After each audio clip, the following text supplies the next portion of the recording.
Perubahan pola makan selama puasa Ramadan menjadi tantangan tersendiri bagi yang punya GERD, gastroesophageal reflux disease, maupun gangguan lambung lainnya. Lalu, apakah aman untuk ikut berpuasa?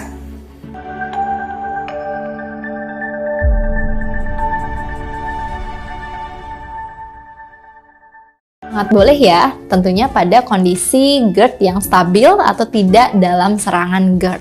Tidak semua penderita GERD harus menghindari puasa. Banyak yang tetap bisa berpuasa dengan aman jika kondisinya terkontrol dan pola makannya dijaga.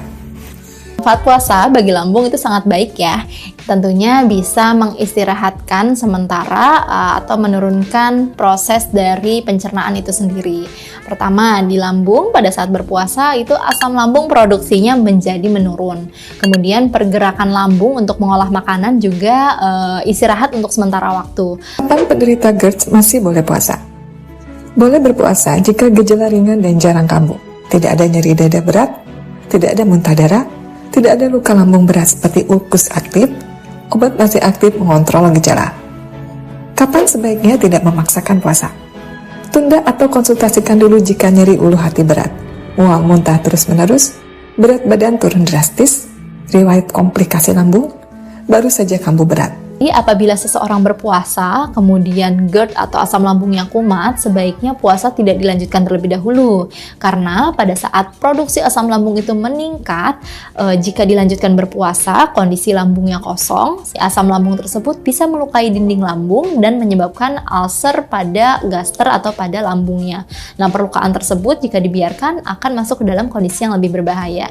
Jadi, ditunda dulu puasanya, segera konsumsi minuman atau obat yang bisa mengurangi keluhan, kemudian dilanjutkan dengan makan dengan porsi yang cukup untuk mengurangi keluhan.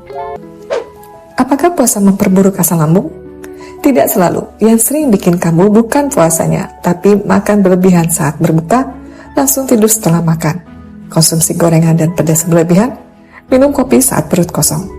Kalau pola makan diatur, banyak pasien GERD justru merasa lebih terkontrol. Minuman yang tidak disarankan pada saat berpuasa yaitu minuman yang mengandung asam, soda, juga kafein.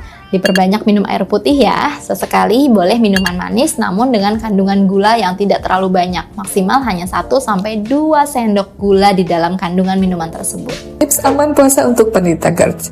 Saat sahur, pilih makanan tinggi serat dan protein. Hindari terlalu pedas, asam, dan berminyak. Minum air cukup, minum obat sesuai anjuran dokter. Saat berbuka, mulai dengan porsi kecil, hindari makan terlalu cepat, jangan langsung berbaring, batasi kopi dan teh pekat. Makanan atau minuman yang disarankan pada saat berpuasa pada pasien-pasien dengan asam lambung tinggi atau GERD itu disarankan makanan dengan tinggi kadar serat dan tinggi kandungan karbohidrat kompleks. Karbohidrat kompleks di sini contohnya seperti oatmeal, kemudian ada gandum, kemudian makanan berserat seperti sayuran karena itu lebih sulit dicerna sehingga asam lambung yang muncul atau yang diproduksi bisa mengolah makanan tersebut lebih lama sehingga efektif dan tidak menimbulkan keluhan di lambung. Bagaimana dengan obat? Obat GERD seperti PPI, omeprazol, lansoprazol, dan H2 blocker biasanya bisa disesuaikan jadwalnya saat sahur atau berbuka sesuai arahan dokter. Jadi, penderita GERD boleh puasa jika kondisi stabil, pola makan dan gaya hidup lebih berpengaruh daripada puasanya. Keluhan asam lambung atau GERD harus berhati-hati ya dalam menjalani puasa dan memperhatikan pola makan dan gaya hidup yang baik agar dapat mengurangi resiko gejala yang tidak kita inginkan. Kamu berhak sehat, jangan sampai sakit berlanjut. Jika gejala berat, jangan dipaksakan. Dengarkan sinyal tubuh dan konsultasikan jika ragu.